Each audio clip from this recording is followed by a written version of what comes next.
Hi friends, അജിന്ത്യ Prasad family വ്ലോഗിലേക്ക് എല്ലാവർക്കും സ്വാഗതം. ഞാനേ ഇന്ന് രാവിലെ തന്നെ കണ്ടില്ലേ കട്ടിലുമ്പോൾ നിറച്ച് വിരിച്ചിരിക്കുക അമരി ഒതുക്കി വെക്കാന്ന് വിചാരിച്ചു. മഴക്കാലം വന്നു. അപ്പൊ ഇന്നലെ തൊട്ട് ഇത്തിരി അത്യാവശ്യം നന്നായിട്ട് മഴ പെയ്തുകൊണ്ടിരിക്കുകയാണ്. വലിയ കാര്യമായിട്ടല്ല, നല്ല മഴ ഇടയ്ക്കിടയ്ക്ക് പെയ്തുകൊണ്ടിരിക്കുക, വെയിലില്ല. അപ്പോ കുറച്ചിത് അയൺ ചെയ്ത് നമുക്ക് ഈ കോട്ടൺ ഡ്രസ്സുകളൊക്കെ ഒന്ന് മാറ്റി ഇനി നമുക്ക് സാധാരണ യൂസ് ചെയ്യുന്ന കുറച്ച് ഡ്രസ്സുകളൊക്കെ ആയിട്ട് മഴക്കാലത്ത് യൂസ് ചെയ്യുന്ന കുറച്ച് ഡ്രസ്സുകൾ മാത്രം പുറത്തേക്ക് വെച്ചാൽ മതി. ബാക്കിയൊക്കെ നമുക്ക് ഈ നമ്മുടെ ഈ കവറിലാക്കി വെച്ച് സാരി കവറിലാക്കി വെച്ച് നമുക്ക് റെഡ് വെച്ച് കഴിഞ്ഞാൽ വലിയ കേടാവാണ്ടിരിക്കും. പിന്നെ അത്യാവശ്യമാണെങ്കിൽ മാത്രം നമുക്ക് അതെടുത്ത് യൂസ് ചെയ്താൽ മതിയല്ലോ. അപ്പൊ അതിന് വേണ്ടിയിട്ട് ഞാൻ അയൺ ചെയ്യാനായിട്ട് തുടങ്ങുകയാണ് കേട്ടോ. അയൺ ചെയ്യാൻ കുത്തി വെച്ചിട്ടില്ല. അപ്പോഴേക്കും ആലോചന വരുമ്പോഴേക്കും ഞാൻ നിങ്ങളെവിടൊക്കെ പറഞ്ഞു അയൺ ചെയ്യാണ്. അപ്പൊ ഇതൊക്കെ ഇനി ഈ ഡ്രസ്സുകളൊന്നും നമ്മൾ ഇടുന്നില്ല. കുറേ എപ്പോഴും മിക്കവാറും അമ്പലത്തിൽ പോകുമ്പോൾ ഞാൻ ഇതൊക്കെ തന്നെയാണ് ഇടാറ്. അപ്പൊ ഇത് നമ്മുടെ ഈ എന്നും എല്ലാ വ്യാഴാഴ്ച നമ്മൾ പോകുന്നുണ്ടല്ലോ, തിരുവമ്പാടി, പാരമേക്കാവ്, പിന്നെ കുളശ്ശേരിയൊക്കെ. അപ്പൊ ആ അമ്പലങ്ങളിലേക്ക് പോകുമ്പോൾ നമ്മൾ യൂസ് ചെയ്യുന്ന ഡ്രസ്സുകളാണ് കേട്ടോ ഇതൊക്കെ. പിന്നെ അല്ലാത്ത ബ്ലൗസും കാര്യങ്ങളൊക്കെ ഉണ്ട്. അപ്പൊ ഇനിയിപ്പോ സാരിയൊക്കെ ഉടുക്കാനൊക്കെ വിചാരിക്കണോ. പിന്നെ ഞാൻ മീഷോന്ന് ഒത്തിരി ഡ്രസ്സുകളോ കുറച്ച് 1-2 സാരികളൊക്കെ മീഷോ, ഫ്ലിപ്കാർട്ട് ഒക്കെ ഓർഡർ ചെയ്ത് വെച്ചിട്ടുണ്ട്. അപ്പൊ അതൊക്കെ വന്നതിന് ശേഷം നമുക്ക് നോക്കാം. പിന്നെ എനിക്ക് കൂടുതൽ എനിക്ക് എന്താ വെച്ചാൽ പുറത്ത് പോകുന്ന ഡ്രസ്സുകളല്ലാതെ എനിക്ക് വേറെ അത് വീട്ടിലിടാൻ എനിക്ക് ഇഷ്ടമല്ല. അപ്പൊ പുറത്ത് പോകുന്ന ഡ്രസ്സുകൾ അതുകൊണ്ട് ഞാൻ രണ്ടായിട്ട് തന്നെ എടുക്കാം. എനിക്ക് വീട്ടിലിടാൻ വേറെ ഡ്രസ്സ് എടുക്കാനാണ് ഇഷ്ടം. അപ്പൊ അങ്ങനെ നമുക്ക് ഡ്രസ്സുകളെല്ലാം നമുക്ക് അയൺ ചെയ്ത് സെറ്റാക്കി വെക്കാം. ഇനിയിപ്പോ മഴക്കാലം ആകുമ്പോൾ നമ്മൾ ഒരുപാട് സ്ഥലങ്ങളിലേക്കൊന്നും പോക്കും വരവൊന്നും ഉണ്ടാവില്ലയോ. അത്യാവശ്യമാണെങ്കിൽ മാത്രല്ലേ പുറത്തേക്ക് ഇറങ്ങുള്ളൂ. അപ്പോ അങ്ങനെയൊക്കെ പോകുമ്പോഴാ എന്ന് വിചാരിച്ചിട്ടാണ് ഇതൊക്കെ ഞാൻ അയൺ ചെയ്തിപ്പോ റെഡിയാക്കി വെക്കണത് കേട്ടോ. ഇതൊന്നും നമ്മളിനി എന്തായാലും മഴക്കാലം മാറാതെ ഇടില്ല. പറഞ്ഞതന്നെ ഞാൻ പറഞ്ഞോണ്ടിരിക്കല്ലേ. അയൺ ചെയ്ത് വെക്കുമ്പോഴേ ഈ മഴക്കാലത്ത് പ്രത്യേകിച്ച് അത്യാവശ്യം ഉണങ്ങി കഴിഞ്ഞാൽ അപ്പൊ തന്നെ അയൺ ചെയ്ത് വെക്കാണ് നല്ലത്. അപ്പോ പിന്നെ അത് കരിമേനൊന്നും പിടിക്കൂല, മോശമായിട്ട് ഇരിക്കൂല. നല്ല ഭംഗിയായിട്ട് തന്നെ എപ്പോഴും അത് കാണാനായിട്ട് ഇരിക്കും. ഇത്തിരി നരച്ചാലും കുഴപ്പമൊന്നും, ഇത്തിരി നരച്ചാലും കീറിയാലും കുഴപ്പമില്ല. ഇത്തിരി അയൺ ചെയ്താൽ മതി എന്നാണ് എനിക്ക് തോന്നുന്നത് കേട്ടോ. എനിക്ക് അയൺ ചെയ്യാൻ ഇഷ്ടമാണ്. ഞാൻ എപ്പോഴും പറയാറുള്ളതല്ലേ അല്ലേ, ഞാൻ തന്നെയാണ് വീട്ടിൽ അയൺ ചെയ്ത് ഡ്രസ്സൊക്കെ ഇട്ടുകൊണ്ട് പോകാൻ ഇത്തിരി താല്പര്യമുള്ള ആളാണ്. അത് 2 ജോഡി ഡ്രസ്സൊക്കെ ഉണ്ടായിരുന്നുള്ളൂ കേട്ടോ. എനിക്ക് പുറത്തേക്ക് പോകാനായിട്ട് 2 ജോഡി ഡ്രസ്സൊക്കെ ഉണ്ടായിരുന്നുള്ളൂ. പിന്നെ ഡ്രസ്സുകളുടെ എണ്ണൊക്കെ കൂടി വന്നു. പലരും എനിക്ക് പഴയ ഡ്രസ്സുകളൊക്കെ തന്നിട്ട് അതൊക്കെ ഞാൻ ഇട്ട് നടന്നിട്ടുണ്ട് കേട്ടോ. പഴയ ഡ്രസ്സുകള് എൻ്റെ ഫ്രണ്ടിന്റെ പഴയ ഡ്രസ്സൊക്കെ ഞാൻ ഇട്ട് നടന്നിട്ടുണ്ട്. പക്ഷെ ഇപ്പൊ ഇങ്ങനെ വാങ്ങിച്ചിട്ട് വെച്ചിട്ടുണ്ട്. അതും ഒരുപാട് വിലയുള്ളതൊന്നുമല്ല. എപ്പോഴും 2000 രൂപയുടെ താഴെയുള്ള ഡ്രസ്സുകൾ തന്നെ വാങ്ങിക്കുള്ളൂ. അത്രയും കല്യാണങ്ങൾക്ക് എന്തെങ്കിലും പോകണ്ടെങ്കിൽ മാത്രമാണ് 1000-1500 മേലെ ഞാൻ ഡ്രസ്സ് എടുക്കാറുള്ളൂ. അല്ലെങ്കിൽ സാധാരണ 1000 താഴെയാണ് ഡ്രസ്സ് എടുക്കുക. വല്ല കല്യാണങ്ങളോ അതൊക്കെ ആണെങ്കിൽ മാത്രമാണ് കേട്ടോ ഈ 2000-ന്റെ അടുത്തേക്കൊക്കെ പോകുന്നത്.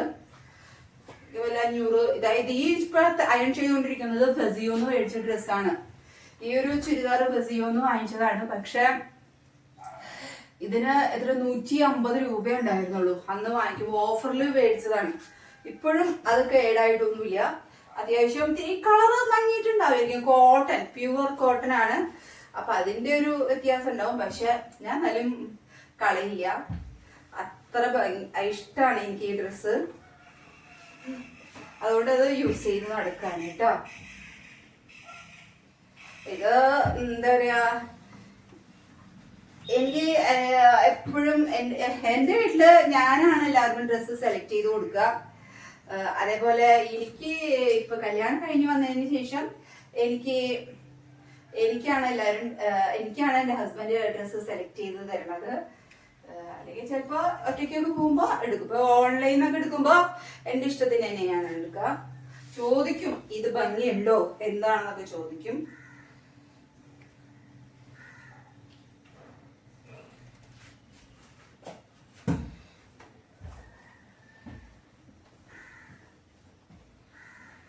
ഒക്കെ ഇങ്ങനെ അയൺ ചെയ്ത് വെച്ചാലേ പിന്നെ അതവിടെ വൃത്തി വെടുപ്പിലായിട്ട് ഇരുന്നോളൂ കുട്ടികളെ.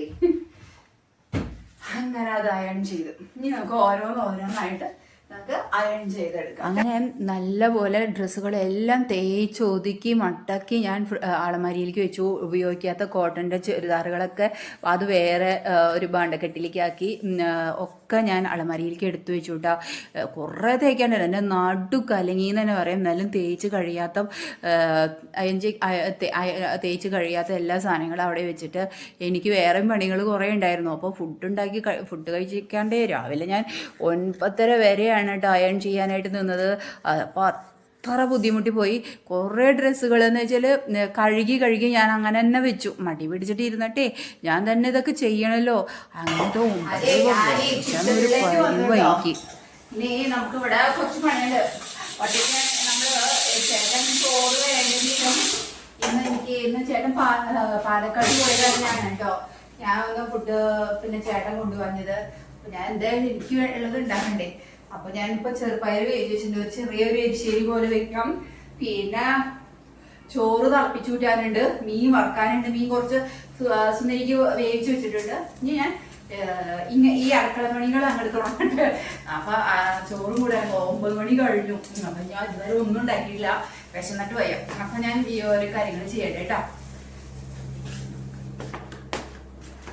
അങ്ങനെ ഞാൻ കിച്ചണിൽ നിന്നുള്ള കാര്യങ്ങളിൽ നിന്ന് ബാക്കിയുള്ളത് ഒന്നും എനിക്ക് എടുക്കാൻ സമയം കിട്ടിയില്ല. പിന്നെ പിറ്റേ ദിവസം ഞങ്ങൾ രാവിലെ വാതിൽ തുറന്ന് വന്നപ്പോൾ നമ്മുടെ സുന്ദരിയുടെ അവളാണ് ആദ്യം അകത്തേക്ക് കയറുക. ഞങ്ങൾ അതിന് ശേഷമാണ് പിന്നെ അവൾക്ക് ഫുഡ് കൊണ്ട് പോണതാണ്. അവൾ കഴിക്കാനായിട്ട് വരുന്നില്ല. പിന്നെ ഇന്നലെ അടിപൊളി മഴയായിരുന്നു കേട്ടോ. ആ മഴയിൽ മുളച്ചുണ്ടായതാണ് കേട്ടോ ഈ കൂണ്. അപ്പം അങ്ങനെ ചേട്ടനാണെങ്കിൽ മാങ്ങ പെറുക്കാനായിട്ട് ഇറങ്ങി. അവസാനത്തെ മാമ്പഴമാണ് വീണുകൊണ്ടിരിക്കുന്നത്. മാങ്ങയൊക്കെ കഴിഞ്ഞത് ഇരുമ്പാമ്പുളിമ നിറച്ച് പൂവിട്ടിട്ടുണ്ട്. ഈ മഴക്കാലത്ത് ഇരുമ്പാമ്പുളി ഉണ്ടാവും എന്ന് വിചാരിക്കുന്നു കേട്ടോ. അത്രയധികം പൂവുകൾ ഇട്ടിട്ടുണ്ട്. നമുക്ക് അധികമൊന്നും വേണ്ട, നമുക്കൊരു കുറച്ച് അത്ര മാത്രമല്ലേ വേണ്ടു. പിന്നെ എന്താ ചേട്ടൻ പോയിട്ട് ഒരു 5-6 മാങ്ങയൊക്കെ പറക്കി ആള്. അപ്പം ഞാനും കൂടെ ഇങ്ങനെ നടന്നു ചേട്ടൻ്റെ കൂടെ. ഭയങ്കര കൊതുവായിരുന്നു. ഇപ്പം മഴ മാറി നിൽക്കുന്ന ഒരു സമയമാണ്, പക്ഷെ ഭയങ്കര കൊതുവാണ്. അപ്പം എന്നോട് ഞാൻ പറഞ്ഞു ധാരാളം കിട്ടി ചോദിച്ചപ്പോൾ ഇത്രേ കിട്ടിയുള്ളൂ പറഞ്ഞിട്ട് കേട്ടോ. അങ്ങനെ ഞാൻ തുളസിയുടെ കതിരൊക്കെ നുള്ളിക്കൊണ്ടിരിക്കുന്ന സമയത്ത് പൂജയ്ക്ക് വേണ്ടിയിട്ട് അപ്പോൾ അതിൽ നിന്നുള്ള ഇല എടുക്കും. അപ്പോൾ തുളസി കതിര് പൊട്ടിക്കലും കഴിഞ്ഞു.